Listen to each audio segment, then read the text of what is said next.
All we can say is wow. We ran an NBA playoff special in which the first 99 packages sold were discounted down to $149, and pardon the pun, they sold like hotcakes. Well, NHL fans, do not fret as we are not only matching that offer, but we are actually making it better. Starting Monday, April 25th, the first 99 packages sold using the code PUCK149 will not only get the entire NHL playoffs for only $149, but they will also get the rest of the regular season for free. That means that you can get over 2 months of NHL through the Stanley Cup Finals for under $19 per week. That's paying less than one single play package regularly priced at $25. Do not get shut out as coupon code PUCK149 is good at both WagerTalk and Sports Memo and only will be available for the first 99 packages sold, but you may use this code to purchase more than one NHL playoff package.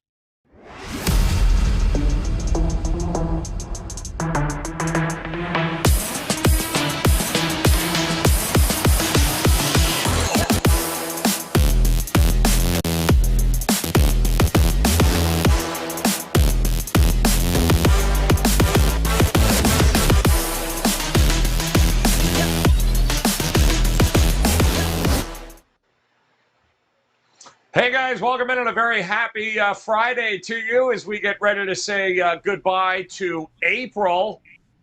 Yeah, April as we're working into May, and we are that much closer to crowning a world champion in the association. But still got to figure out who the hell's playing who here, and tonight we got one game on tap that'll do just that, especially out in the West. As the Minnesota Timberwolves get ready to take on Memphis. Will there be a Game 7? We thought we might get one last night. No, thank you. So hopefully we'll go ahead and see if the guys here on the Friday crew think we might just get that Game 7 as Steve Merrill is here, Andy Lang is here, Tony Mejia is here, and gentlemen, welcome in. I thought we might be close last night in a couple of spots, but ultimately the Chalk, they won out. And no Game 7s yet, but Memphis trying to close the door on the road to Minnesota tonight, so that should be fun. Plus, we got a couple of series matchups now that we can look ahead to with Miami and Philadelphia, and, of course, Boston and Milwaukee. We'll take a look at some of those prices. But, Andy, talk to me here, man, on a Friday. What do you got going on as we head into this weekend? I'm guessing a little golf, a little NBA, little what's going on over there at WagerTalk for you? Well, not a little, a lot. We have a 5% NBA play that's up tonight. There was one player prop that just fell in love with, so that's up. You can grab that now. We have a really good NASCAR race to bet on this week. We're at Dover. That's a very bettable track. And then, of course, we're getting ready for the Miami Grand Prix, which is next week for Formula One. I can't wait for that. Golf is already up. Besides the 5%, we're running a 90-day special for $199. That's all sports. It's a great 3-month stretch for all the sports I do: golf, tennis, NASCAR, NBA, MLB, NHL. So that's there's no promo code needed. You can just go grab that. It's on the profile page. So it's going to be a great game tonight. Very, very excited. Got the evening roped off. Going to kick back, have a cocktail or two, and watch the Grizzlies and Timberwolves. Should be a great one. Awesome stuff there. A lot of ways to cash the tickets here this weekend. Tony Mejia knows all about cashing those tickets here, Mejia. What are you locked and loaded with here tonight? I'm sensing MLB. I'm sensing NBA. What's going on at WagerTalk? Yeah, I got to do my USFL stuff a little later. Yes. But MLB and NBA, as you said, man. And coming off of a good night last night, thankfully, because of Bojan Bogdanovic and the end of the Utah Jazz as we know them. Just what a shot he had to extend that series, and I was really stunned when he missed, but very fortunate to see him miss. And given the way that some of these bounces have gone this month, I'm not going to give it back. But yeah, we'll try to extend that run with another 5% play tonight on Grizz Wolves, and we've got a couple of player props that I really like, and one of them I'll give away on the show. So looking forward to seeing what the NBA cooks up with Scott Foster in the mix tonight. So we'll see if we get a Game 7 on Sunday. You missed. He friggin' bricked it. You got to be kidding me.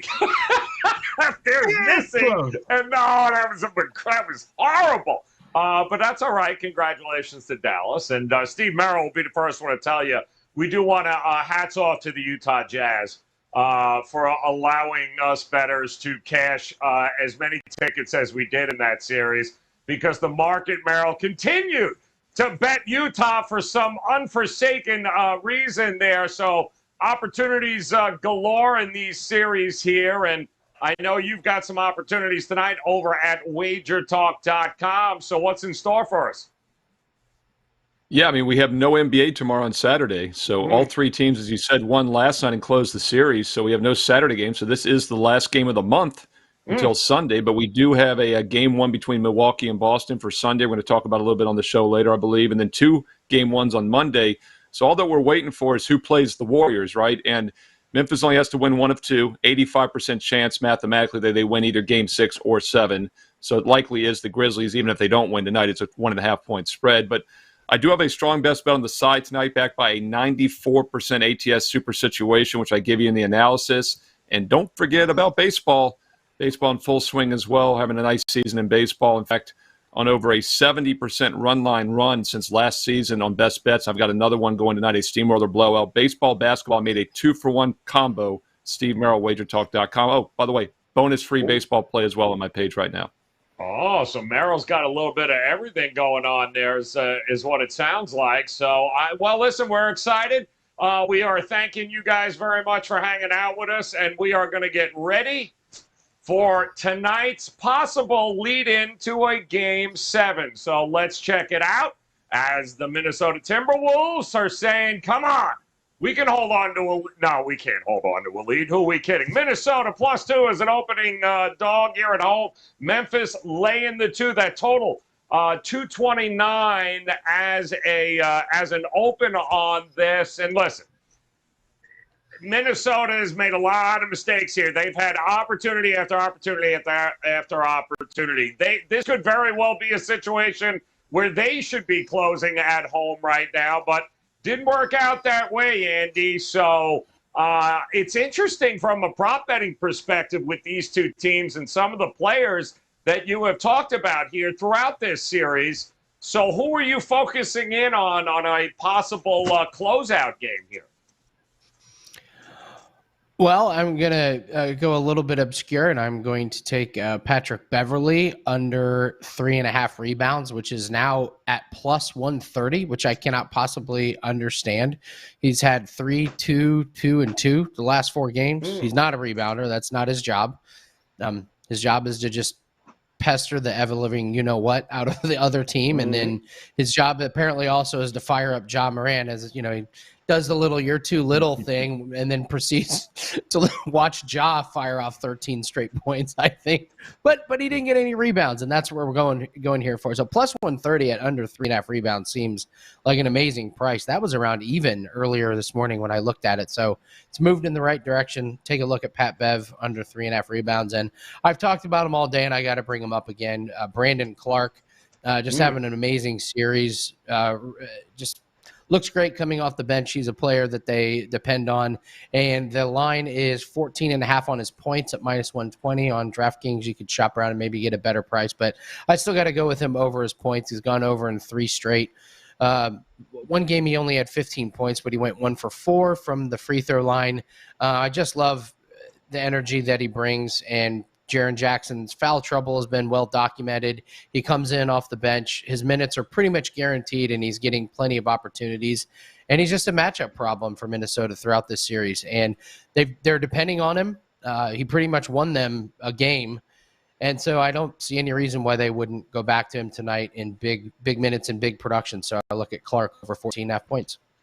Yeah, nothing like giving up 7 offensive boards to a 6'8" Brandon Clark there, Tony Mejia, if you're Minnesota. Oh, in the fourth quarter, too, as you blew another lead. Unbelievable. But what do you think here tonight, Mejia? They've both been a little inconsistent at times in this series, but when you blow, a 21-point lead in Game 3, they had a 13-point lead in Game 5. You think Minnesota can clean it up and get it done for a Game 7? can Carl Anthony Towns stop being a human pinball out there? If he can and stay out on the floor, then they have a shot. Because it is ridiculous the things that he is trying to do out there. I mean, just with no regard for the rules of the game, he's trying to beat people up and that isn't staying on the floor. It's really mental because he's doing it early. He's taking himself out of the game, and then late in the game, when he is able to stay out on the floor, he's camped out on the perimeter making shots, but more than often, I mean, they're hero shots. So we'll see if Chris Finch and the Timberwolves can clean up that offense tonight in a game that they really are looking to stay alive in because of blowing all these leads and the fact that they had that game won the other night.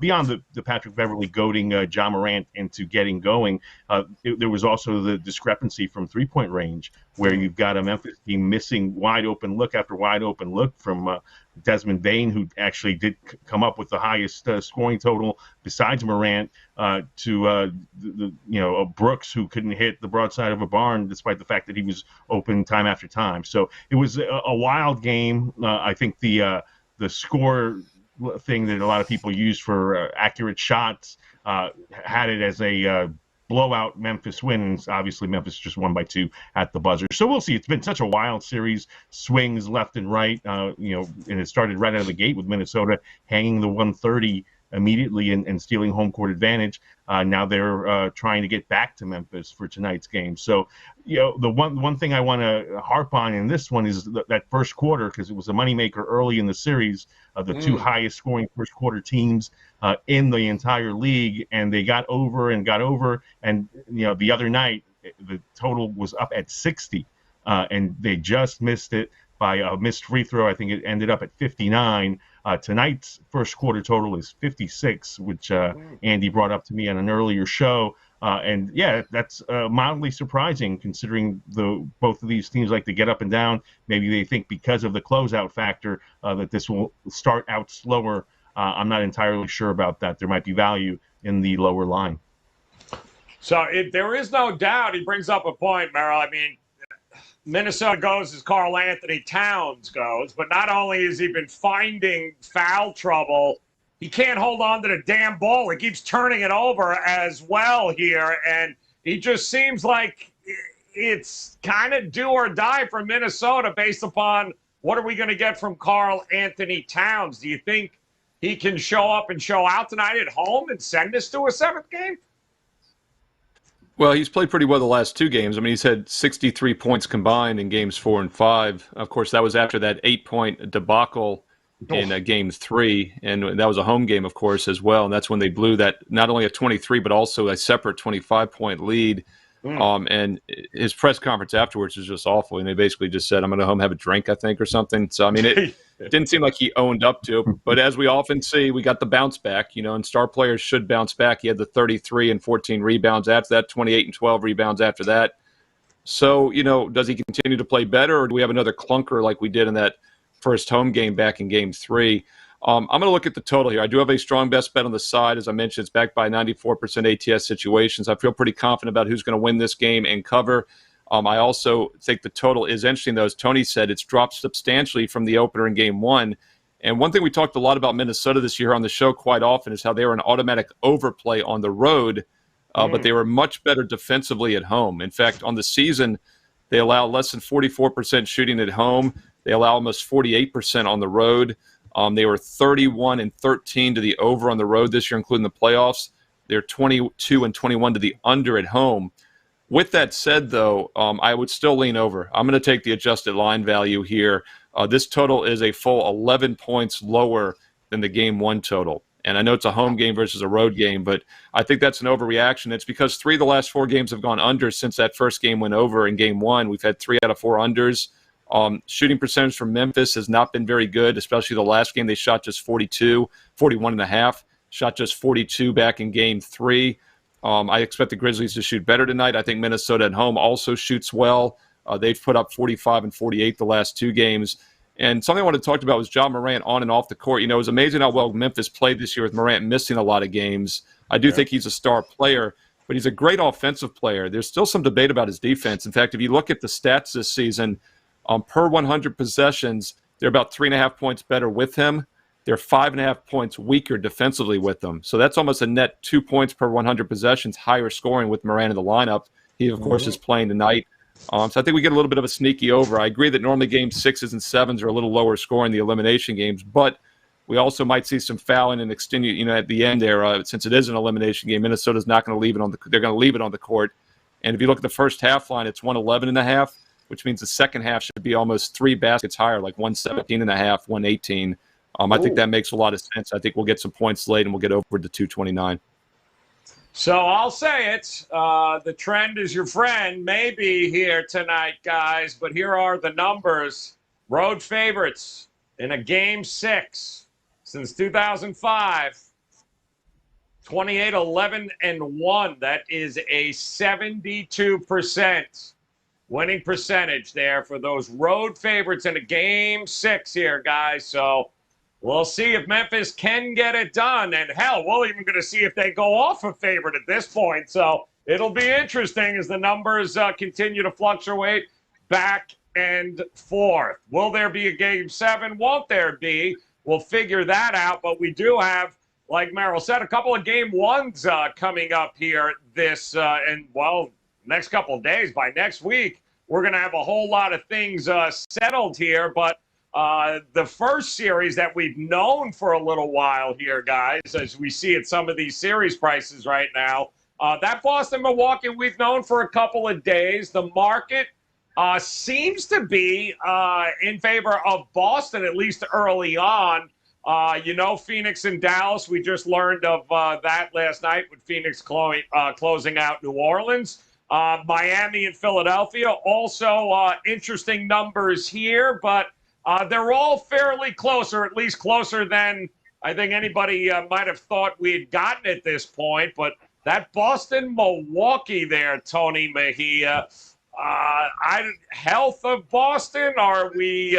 Is Jaylen Brown? Is that hamstring? Is that okay? It doesn't look like Milwaukee's going to have Middleton. So all of a sudden, injuries could become part of that series as well. Right. And look, Boston is in such a great position because they were able to close out Brooklyn, because they're not toiling against them. The only person that's affected by it is Robert Williams from a rush standpoint, because he came back in that series and now he's really getting up and down in practices as opposed to games and trying to get a flow. But he'll be a key figure probably deep into this series, especially since he's got to be the primary rim protector against Giannis on most nights. Look, the Bucks are obviously going to miss Chris Middleton a ton, and I don't foresee him coming back in this series. I still made this first game of the series 2.5-3 when I did my numbers with a total of 220. I took a peek once I'm done with my process. 4.5-5, huh? Wow. Interesting. Yeah.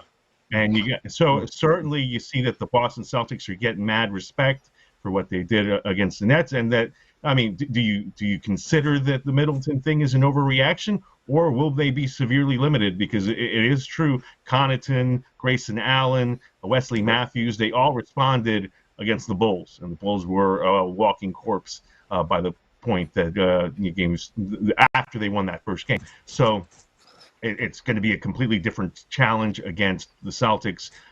Eager to see game 1, not going to make a big play on Celtics Bucks in game 1, but certainly you have to watch. That's appointment viewing just to see how these teams match up. One more thing, Jason Tatum grew up a little more with that wonderful performance against Kevin Durant, both sides of the ball. So it'll be very interesting to see how he matches up against Giannis too. Yeah, I mean, a bit of a rivalry here, Merrill, with this. This is now the third time in 4 years that these two franchises will be meeting here in the playoffs. So which is great. I think it's great when you have superstars like that can get to this point in the season on a consistent basis. It's always been LeBron, and then, whatever the flavor of the year is that year going up against them. But no LeBron this year. We got Giannis, we got Tatum, we got a lot of power in that series there. You lean them one way or the other? Well, I think Middleton obviously is definitely out. I mean, the reports I'm seeing is he is not expected to play at all in round 2 here with the MCL sprain. So that is priced into the line. It's priced into the series price, as you guys have said. It looked a little high to me. I was a little surprised to see it up there. I'll recommend people go back and watch Wager Talk today. Rob Vino, another regular here on NBA Tip-Off, had a good breakdown of this series in Game 1 with me and Teddy Covers. That, of course, here on Wager Talk TV, Wager Talk Today Friday edition. And Rob likes Celtics in Game 1 and on the series. And strategy, because instead of taking them at -100, it's $1.15. And, most likely if they win the series, they're going to have to win Game 1 at home. So I thought that was a pretty good discounted price if you're looking to play the Celtics series price instead of laying 2-1, get it down to almost a pick 'em with that prop, which is widely available.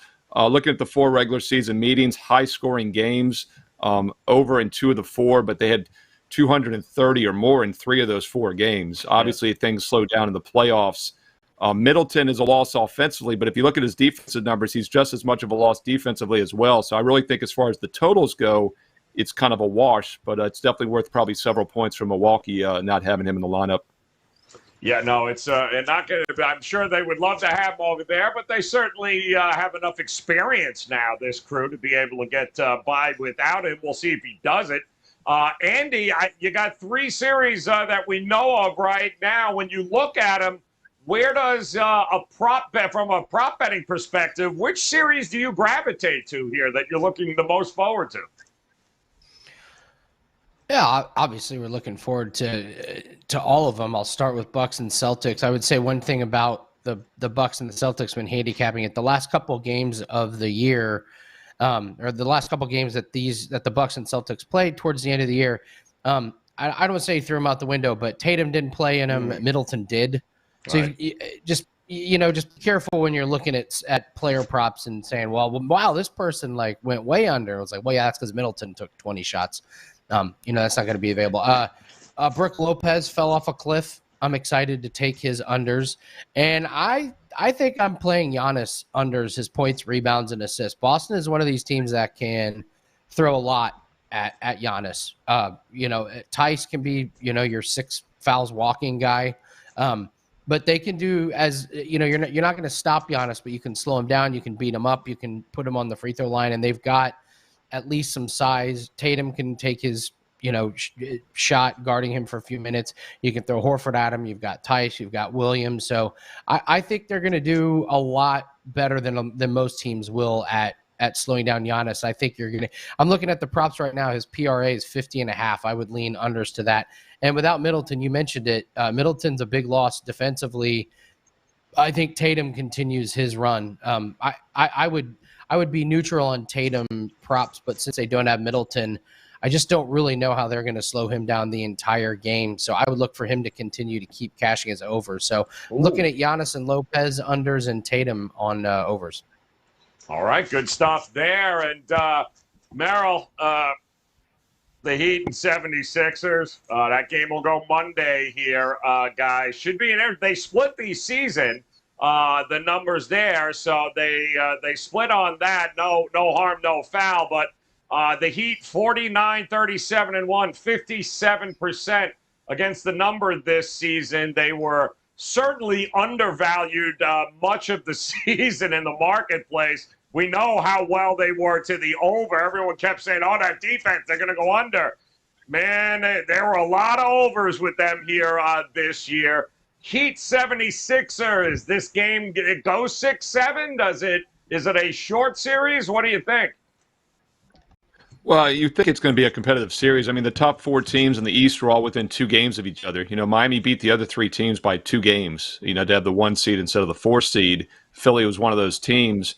Obviously, Philly also theoretically a better team the last couple months with Harden and Embiid in there than they were at the beginning of the season with, Ben Simmons doing nothing. So I do think this should be a deep series. I kind of get a feeling, though, that Miami's kind of falling under the radar as a 1 seed, maybe I should say, because this is a team that made the finals a couple years ago, and everyone's kind of written off in recent years, and really solid team all year long. Philly still is one of those teams I felt like maybe beat up on the weaker teams more so than the strong teams down the stretch with Harden in the lineup. If you look at some of their losses before the Toronto series, they lost to the Raptors, they lost to the Bucks, and they lost to the Suns going back to late March. Those are the only 3 playoff teams they played in the regular season over those final few weeks, and they lost all 3. So we'll see if that win last night, that blowout win by 35, was a sign of things to come, or if Miami's still the better team. Which series goes the longest, Mejia? Which goes the shortest, you think? I mean, it's unfair to talk about the Suns and Mavs series history because Luka hasn't been a part of a lot of those games. But certainly, unless you're the belief that the Mavericks have now graduated to a new level where they can compete against the defending Western Conference champs, that to me is a series where the Suns, with a healthy Devin Booker, presuming that he's able to get closer to 100% as that series unfolds, and DeAndre Ayton to really give them problems on both sides of the ball in a way that Rudy Gobert really wasn't able to, because Gobert can't guard the pick and roll as effectively as Ayton can. And I say that knowing how wonderful a defender Gobert is, but still, you get him out on the perimeter. Look what Luka was able to do dancing with him. So in that sense, Ayton's a much tougher cover. Chris Paul still looking like a legend unfolding and right before our eyes in terms of how wonderfully he's playing as he looks for a championship, having seen that opportunity slip through his fingers last season. So to me, that's the shortest series. Heat 76ers, because the Heat are fighting an uphill battle and trying to get a handle on Embiid, Harden, the rise of Tyrese Maxey, but they're capable of doing so. And I think that series is going to go 7 games. All right. Thinks there's going to be 7 there. And boy, oh boy, guys, get ready because tonight, Game 6, possibly a Game 7. But either way, Round 2 will begin here in just a couple of days. So let's see, though, real quick from these 3 guys if maybe the Scott Foster angle is going to come into play for a best bet with them tonight. Andy, start us off. We've got Grizz. We've got T-Wolves. Give us a best bet here tonight you're looking at. Well, this is a barn burner. Xavier Tillman, I'm going to take his under 9.5 points, rebounds, and assists. That's not just points. That's actually points, rebounds, and assists. I want to remind everybody we have a 5% play up at WagerTalk.com. We've got 2 MLB plays and, of course, our 90-day special. For only $199, you get 90 days of all sports. It's a perfect time of year with the amount of sports that we have with auto racing, golf, NASCAR, NBA, NHL, and MLB. No promo code needed. Just grab that on the profile page on WagerTalk.com. So Xavier Tillman under 9.5. He's been a train wreck the last 3. He's played 16 minutes. Exactly. He's getting, next to no minutes. He had 9 PRA in Game 3. Then he came back with 5 in Game 4 and 5 in Game 5. He's only made 1 basket in each of the last 2 games, 0 free throw attempts. Take Xavier Tillman under 9.5 PRA. All right, love it. Going Tillman. I got to admit, I did not see that coming there. Nice job, Andy. Talk to us here, Mejia. I know Scott Foster it's playing into whatever you're about to say to us. So come on, talk to me. What do we got tonight? Well, look, with Scott Foster out there, you can't expect him to let fouls go unwhistled. So from that standpoint of relying on Karl Anthony Towns or Jaren Jackson Jr. props, see ya. Bet them under or not at all because they'll be on the bench if they continue their behavior from the first few games of the series. So I'm going to ride with Anthony Edwards, who will play 40 minutes in this game and will top 23.5 points. He is coming off that ridiculous decision to try to go for the steal on the Ja Morant game winner. I think he atones for that by having a really big night at home in Minnesota. So top the over, 23.5 points on Anthony Edwards scoring prop. All right, boom, love it. Talk to us, Merrill. 60 seconds here. What or how are you going to approach this game here tonight? Going to look at a free play on the over-under tonight for the big Game 6 between the Grizzlies and the T-Wolves, and that's because I've got a strong best bet on the side for my personal clients right now at WagerTalk.com. NBA sides up over 77 units won over the past year, and I'm going to add to that tonight with a 15-1, 94% super situation this season, which I give you in that analysis. So get the side selection right now. While you're there, get that MLB Steamroller blowout as well. MLB run lines are hitting over 70% since last season. And I've got a bonus run line play for free. Baseball play for free on my page, SteveMerrillWagerTalk.com. Let's look at a free play on the total for Game 6 tonight on Friday. Going to look at over 229.5. I know Minnesota was more of an over team on the road than at home. They're 50-50 at home, but still a big over team for the season. I look for a lot of offense tonight. Memphis coming off bad shooting games in 2 of their last 3. I think they shoot better. Minnesota shoots well at home. And this is nearly 11 points lower than the Game 1 total. So we get some adjusted line value now with over 229.5 T-Wolves and Grizzlies in Game 6. All right. Boom! Love it. There you got it here, guys. Will there be a Game 7? Possible.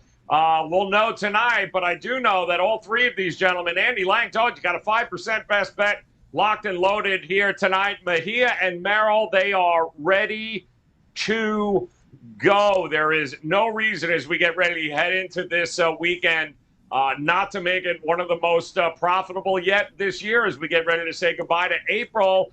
3-day, 7-day, 30-day all-access packages. Guys, still plenty of NBA playoff basketball. The Major League Baseball schedule rolling. You heard Mejia. You got even a little USFL going on here, guys. The hockey, the NHL playoffs just around the corner. Do yourself a favor. Visit Merrill. Visit Tony Mejia. Visit Andy Lang. Do so right now. Grab one of those 3-day, 7-day, 30-day all-access packages. And, guys, you'll never miss a best bet. Awesome stuff there. And in the meantime, we'll be back on Monday as we get ready for round 2s. And as you can see, Andy busts out Xavier Tillman. Bet you didn't see that coming. Under 9.5 PRA. That's why we love the prop god there. Only he would rip out Xavier Tillman's PRAs there. While Tony Mejia, Anthony Edwards, he likes him tonight. He likes him to go over that 23.5 points. And, of course, Steve Merrill, he's looking at the total, guys, and expect points. This opened up 227.5. It's at 229.5. So the market is in certain agreement there, guys, as this game could be an absolute blast here with a ton of points tonight. So that's where you've got it right now. Grizzlies, Timberwolves, and again, visit all 3 of these gentlemen now. Grab those best bets and then make plans to come back and join us on Monday as we'll get you ready for round 2 in the association. Much still to be decided. We've got you covered here on the NBA Tip-Off Show. And on behalf of Steve Merrill, Tony Mejia, and Andy Lang, guys, appreciate you hanging with us this week. Best of luck with your plays tonight and this weekend. And we'll talk to you again on Monday. Good luck.